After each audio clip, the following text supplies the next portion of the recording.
Hey everyone, welcome to the next episode of Outcomes. I'm your host, Barrett King, and with me today is, as I always say, a special guest, but a truly special guest. Rob here is the Director of Strategic Partnerships at Salesken, but what's cool about it is I've known Rob for a long time. We've had a relationship through mutual kind of intersection of our careers years back. We've stayed in touch. I consider him a mentor, a friend, a guide in all things partnerships. And so a truly special guest today. Welcome to the show, Rob. Yeah, thanks, Barrett. I appreciate it. And I always enjoy our chats. So I am super pumped to be here. And let's just have a chat about partnerships and all the fun things that we've talked about and learned about over the years. I love it, man. Yeah, we actually have had a version of this conversation, I'm sure, probably 100 times. But with the show, yes, we're going to get into the details of it today, right? So we're going to get like the kind of nitty gritty of it. I'm going to ask you the first question that I always start off with, which is, what does partnerships mean to you? And you said it's about efficient growth. Do you want to change it, modify it? Floor is yours. No, yeah, I think that's exactly what it is. Direct channels are getting more and more pressure. Their efficiencies are going on a downward slope on a continuous trajectory. And then, partnerships have always been efficient to a degree, but, the technology and the dollars that are going into it are making it even better, more efficient, more quicker to realize value. And what I mean by that is I think it took HubSpot, 7 years by the time it got to 40% of its net new ARR through the channel. Those expectations have completely changed. Boards are like, okay, so in a year, 18 months, you're going to be at that, right? Right? Your channel's going to be producing 40% of our revenue, right? That's a huge difference. So that's what I'm talking about. It's like efficiency is the overlay on top of a go-to-market, and it produces durable businesses. And that's how I like bringing value to a company. So what's cool about that, I love that you talked about the durability component, because I think, and you're right, I talk to a lot of folks that say things like, how fast can you get there? And what's the quickest ROI? And I think speed is important, but longevity, sustainability, and the integrity of having something that is sturdy makes all the difference, especially when you're talking about, like you just did, early VC or, kind of that early board stage where you're getting input from so many other stakeholders toward your growth trajectory. For listeners' sake, everyone, so you're aware, Rob's done this 5 times. He's been the founding, kind of initial, if you will, hire, and really the leader of how do you build a program that scales, it's durable, it's effective, which is why I'm excited to talk to you today, my friend. So let's do that real quickly. So you've done this 5 times. What is it about starting off that gets you so jazzed? Because you do that intentionally. Like, it didn't just happen. You're seeking out opportunities to be first boots on the ground, build from the ground up, leader of these programs. So what about that framework, that timeline, that stage of sophistication is so interesting to you? Yeah. And it did kind of just sort of happen. So not all of this was intentional. Yeah. Oh, yeah. Things were, I had very, very, really great bosses and other managers and CEOs that sort of put me into those positions, just seeing how, you got some skill sets that you could talk to technical, but you like talking to sales, but you can sort of speak the speak and interface between the two. Why don't you do partners? So I've had pushes and nudges and I fell into things, but ultimately why this is so interesting is because you get to lay the foundations and the framework, and Sure. It's the place where you learn. And I want to learn. I want to always learn. I want to get in there and try a new experience. And that's what's really, really satisfying, right? But you get to go in there and tackle some pretty big challenges and do things in a way that requires you to really have a wonderful view of the business. So what I think I start to gravitate towards and so on, and I think the other people in this position, is when you're the first hire, a lot of times you'll be pressured to go in and go, I'm telling you, we have so many partners lined up for you, Rob. You just got to go in and execute. And here's the number one tip I can provide. Don't go in and take at face value what others are saying about what partnerships you have, what success you're going to have, what you're going to see, what you should do.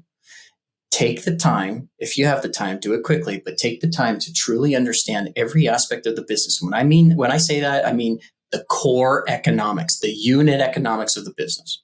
I don't know how many times I've gone out, I've done this. I've gone and built a program because they're like, just go do this. This is the way we're going to do it. We need to, and I go off and do it. And it totally ends up being the wrong thing for the company. You go down a path and everybody spent this time and energy. And where did you get? Right. I built one program where it was the number one producing channel. It brought in millions in revenue. Problem was it all churned out. It had the highest churn rate. It wasn't the right fit.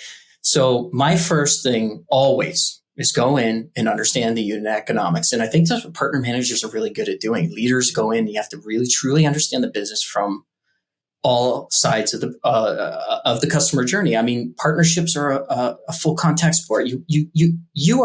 Partnerships can influence every part of the customer journey, success, inbound, outbound, every sales, everything, marketing. And I think as a good leader, you need to get in there and really understand those things. And I can give you some very specific examples about where I've gone wrong in that and what I've learned to do that. So, but you have to do that because at the end of the day, you got to pressure test the things you're hearing. So, hey guys, great. I hear this. That sounds amazing. Let me just understand the business and the unit economics. And let me see if that pressure test holds up against what you're telling me. So, for example, I've been in a situation where I'm going to companies like, we must do this strategic alliance, go. And so I start to look at the unit economics, and that strategic alliance is really geared towards like top of the funnel and inbound.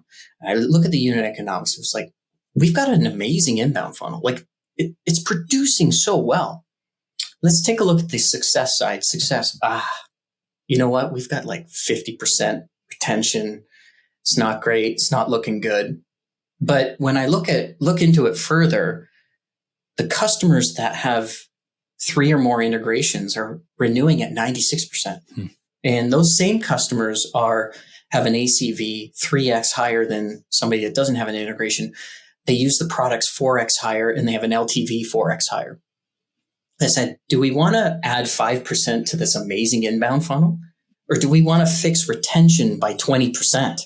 What's going to produce a more durable business, right? Yeah, to your point. The unit economics. So that's a case where it was like, wait a minute, maybe we shouldn't go down that path. Maybe we should actually focus on partnerships in the success part of the journey that's really struggling. Yeah. And well, that's interesting though. So what's interesting about it is this idea of taking a step back and looking at the holistic approach of how partnerships fits into the go-to-market. And it's, we started on this kind of topic a little bit, but I want to dig in. There's a lot of folks that say, come here and build me a world-class partner program. But the mechanisms toward what levers to pull, and more specifically to your point, the efficacy of where by pulling those you can drive impact is fundamental.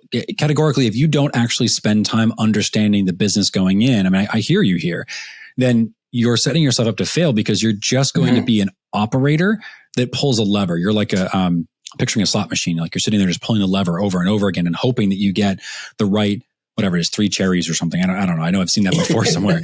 So like that sort of like mechanized, almost robotic approach. I know I have to imagine folks that are listening right now are thinking, as I was, I assume so. Like, okay, I get that, Rob, right? I understand this idea of looking at the economics and figuring out where I fit in. I've got 2 questions that immediately come top of mind. One is, probably where do I get the educational background on that? And I would say like, go and read some books, go and listen to your leaders, do it at the own company you're at right now before you take a leap and learn from those around you. The part that I want to ask your feedback on is, if I look at this and I say like your example, right? They want me to go and source net new. They think net new is the way of the future. And yet I know that the impact I can drive there is not as significant as perhaps they're maybe expecting or assuming. How do you navigate that conversation? You're not hired yet, or maybe you've already signed on the dotted line and now you're dealing with it. But how do you in those early days navigate this idea of the directing them to say, let's actually not focus here on net new. Let's focus on retention, expansion, and the stickiness index, if you will, of our customer, because we actually get a better ROI from partnerships at that end right now. And I would imagine, I'll actually phrase a question here, that in today's market, right? So for those listening, this is, it's like the end of April, 2023. The market's kind of interesting. It's a little bit all over the place. Folks are talking a lot about customer retention, in particular in SaaS. So maybe you'd have attention today because you talk about the thing they care about, but let's just anonymize and say, how do you take your knowledge, right? Your observations you've just described to me and make it actionable enough and compelling enough that the operators that are running this business say, Rob's right. I should go and focus on partner impact on customer versus net new. Yeah. That's an amazing question. And until I had the opportunity to actually sit on a senior leadership team, I probably wouldn't be able to answer that. But having sat through those kind of conversations and so on, it is a function of time and impact. That's a lot of decisions are made on a function of time and impact. And overall tying those time and impact outcomes to the overall goals of the company. So as long as you have a very good, clear understanding, and as long as the company has a good, clear understanding of its core unit economics, what the goals are, what you're trying to achieve. I always picture it as like where as the new person coming in and introducing a new motion into a go-to-market, where can I have impact the fastest? Yeah.